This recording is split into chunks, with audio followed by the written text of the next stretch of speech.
राज्याचे तडफदार उपमुख्यमंत्री शिवसेनेचे आदरणीय एकनाथजी शिंदे साहेब यांच्या शिवसेनेमध्ये मी अमरावती विभागाचा शिक्षक प्रतिनिधी आमदार म्हणून आज जाहीररित्या या ठिकाणी सहयोगी सदस्य म्हणून त्यांना पत्र दिलेलं आहे। या मीटिंगमध्ये सन्माननीय अमरावतीचे अनेक शिक्षक, त्या मतदारसंघातले शिक्षक हजर आहेत। परभणीवरून जे आता स्थानिक स्वराज्य संस्थेमध्ये निवडून आले ते सन्माननीय आमदार सईद खान साहेब आहेत, सायना एनसी आहेत आणि अनेक कार्यकर्ते या ठिकाणी हजर आहेत। राज्याचं हे महायुतीचं सरकार आहे। राज्याचे मुख्यमंत्री आदरणीय देवेंद्रभाऊ फडणवीस असतील, आदरणीय उपमुख्यमंत्री एकनाथजी शिंदे साहेब असतील, आदरणीय सुनेत्राताई पवार असतील, यांच्या नेतृत्वात हे महायुतीचं सरकार महाराष्ट्राला वेगाने प्रगती पथावर नेत आहे। आणि म्हणून या ठिकाणी मी पाहतो की जेव्हा मी निवडून आलो त्या निवडून आल्याच्या नंतर शिक्षकांचे अनेक प्रश्न समजून घेण्याचं काम आदरणीय एकनाथजी शिंदे साहेब यांनी त्या काळात केलं। त्या जुन्या पेन्शनचा मुद्दा असो, त्या ठिकाणी टप्पावाढीचा मुद्दा असो, आणि शिक्षण क्षेत्र हे आपले अनेक समस्याग्रस्त क्षेत्र आहे। परंतु त्या समस्या सोडवण्यासाठी हे आता महायुतीचं सरकार जे आहे देवाभाऊच्या नेतृत्वातलं, हे एक स्थिर सरकार या महाराष्ट्राला लाभलेलं आहे। आणि या स्थिर सरकारमध्ये एक धडाडीचं नेतृत्व उपमुख्यमंत्री म्हणून एकनाथजी शिंदे साहेब यांचं काम आहे। आणि त्यामुळं मी त्यांच्या कामामुळे प्रभावित झालो आणि मी निवडून आलो तेव्हापासून मी आदरणीय उपमुख्यमंत्री एकनाथजी शिंदे साहेबांसोबत काम करत आलो। त्यांच्याजवळ ज्या ज्या समस्या मी ज्या ज्या वेळेस घेऊन गेलो शिक्षकांच्या, त्या सर्व समस्या पोटतिडकीनं सोडवण्याचा त्यांनी प्रयत्न केला। एक फार मोठी समस्या जी टप्पावाढीची होती, त्यांच्या काळामध्ये आपल्याला 3दा टप्पावाढ मिळाली रहाटे काका। त्या ठिकाणी जुन्या पेन्शनचा मुद्दा असेल तो देखील मार्गी लावण्यासाठी आदरणीय साहेबांनी आपल्याला मदत केली। आणि मला विश्वास आहे की शिक्षणाबद्दल आस्था असलेले एक नेतृत्व, यांच्या नेतृत्वात मी आज या महाविकास आघाडीमध्ये आदरणीय शिंदे साहेबांच्या शिवसेनेमध्ये आज प्रवेश करत आहे। आणि भविष्यामध्ये निश्चित रूपानं शिक्षकांना दिलासा देण्याचं काम आदरणीय नेतृत्व उपमुख्यमंत्री सन्माननीय एकनाथजी शिंदे साहेब यांच्या नेतृत्वात होईल असा आम्हाला सर्व शिक्षक लोकांना विश्वास आहे, पूर्ण महाराष्ट्राला विश्वास आहे, अमरावती विभागातल्या सर्व शिक्षकांना विश्वास आहे। आणि भविष्यामध्ये आपण माझ्यावर जी जबाबदारी आहे अमरावती विभागाची टाकसाल, या शिवसेनेला भरपूर प्रमाणामध्ये वाढवण्याचं काम माझ्या माध्यमातून मी इतर जे मतदारसंघ असतात त्यामध्ये 100% तुम्हाला सहकार्य करेल। आणि त्या ठिकाणी पोटतिडकीनं काम करून ज्या ज्या ठिकाणी आपली शिवसेना दुबळी आहे, कमजोर आहे, त्या ठिकाणी सक्षम करण्याचं काम माझ्या माध्यमातून येईल।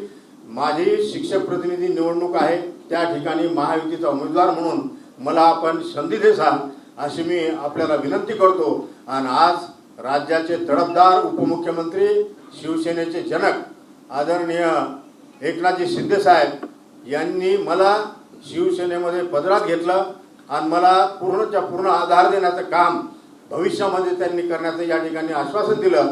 त्याबद्दल मी आदरणीय उपमुख्यमंत्री एकनाथजी शिंदे साहेबांचं मनापासून आभार मानतो। आपल्या उपस्थित सर्व आमच्या शिक्षक बंधूंचा आभार मानतो। या ठिकाणी एक सामाजिक न्याय विभागाच्या 165 शाळा आहे सर, त्यांना जवळपास संजयजी शिरसाट साहेब मंत्री महोदय यांनी आश्वासन दिलेलं आहे, तो विषय कॅबिनेटमध्ये घेऊन त्यांना दिलासा द्यावा।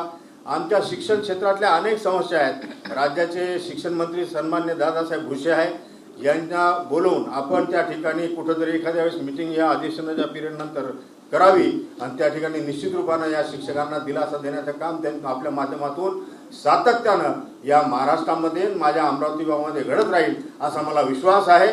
मी पूर्णतः आपल्या छत्रछायाखाली या ठिकाणी भविष्यामध्ये काम करेल एवढा विश्वास आपल्याला देतो। आपल्या सर्वांचे मनापासून आभार मानतो। आणि सईद खान साहेब जे आमचे आत्ताच परभणीमधून स्थानिक स्वराज्य संस्थेमधून MSc झाले, आपल्या सर्वांच्या वतीने त्यांना भावी कार्यकालासाठी मी शुभेच्छा देतो, सर्वांना शुभेच्छा देतो। थांबतो। जय हिंद, धन्यवाद। जय शिवाजी, जय भवानी। मगाशी सांगायचं राहून गेलं, सगळ्यात तुमचा मोठा विषय जुनी पेन्शन योजना। बरोबर ना. तर त्याला देखील आपल्याला टप्पावाढता होताच. आणि आणखी जे काही आपल्या आमदार महोदयांनी सांगितलंय की सामाजिक न्याय विभागाचे मंत्री संजय शिरसाट आणि शिक्षण मंत्री दादा भुसे यांच्याशी देखील आपण बैठक घेऊ तात्काळ आणि त्यामध्ये तुमचे जे जे काही विषय आहेत ते देखील मार्गी लावू. आपल्या अधिवेशन काळातच बैठक घेऊ आणि त्याच्यात आपण समोरासमोर चर्चा करू आणि जे विषय तात्काळ सुटणारे आहेत तात्काळ सोडू आणि जे विषय आपल्याला पॉलिसी आहे ते आपण मुख्यमंत्री महोदयांशी चर्चा करून तेही सोडू. काही काळजी करू नका. आता तुमचा हक्काचा माणूस आलेला आहे. 22 जून पासून ही सर्व मंडळी आझाद मैदानावर आंदोलन करून राहिलेली आहे. यांना 20% टप्पावाढ आपल्या कार्यकालात मिळाला पाहिजे ही यांची भावना आहे आणि ती सन्माननीय रहाटे काका आता तुम्हाला बोलणार होती. तीच भावना मी तुम्हाला सांगितलेली आहे. निश्चित रूपानं तुम्हाला दिलासा देण्याचं काम आदरणीय उपमुख्यमंत्री एकनाथजी शिंदे साहेब यांच्या कार्यकालात होईल असा मला विश्वास आहे. धन्यवाद सर. ज्या त्रुटी राहिल्या त्या दूर करू. आता त्रुटी दूर झालेली आहे. आता या मीटिंग मध्ये आदरणीय उपमुख्यमंत्री साहेबांना मी सांगू इच्छितो की माझे जावई आहेत ॲडव्होकेट कमलेशजी घुमरे जे सुप्रीम कोर्टात हायकोर्टात प्रॅक्टिस करतात ते देखील आवर्जून उपस्थित झालेले आहेत. त्यांना देखील आपलं जर कधी काम पडलं तर त्यांना सहकार्य करावं अशी मी त्यांचं सहकार्य आपल्याला लागेल.